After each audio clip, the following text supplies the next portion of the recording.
বিড়ালির বাচ্চাটি চুল কাটতে সেলুন আসে, তখনই তার চুলে আগুন ধরে যায়। তখন দোকানি গ্যাস দিয়ে তার চুলের আগুন নেভানোর চেষ্টা করে, কিন্তু তাতেও সে সফল হয় না। শেষে তার চুলগুলো সব পুড়ে যায় এবং সে দুঃখিত হয়ে ওঠে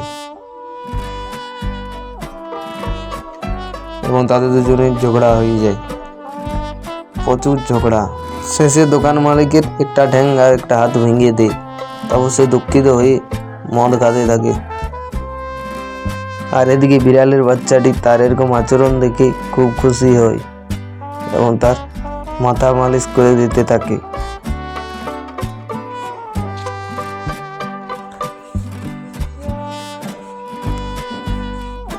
দোকানি দোকানের ডিম ভাজার প্রস্তুতি নেই, আর এদিকে বিড়ালের বাচ্চাটা মদ পান করে ঘুমিয়ে দেয়।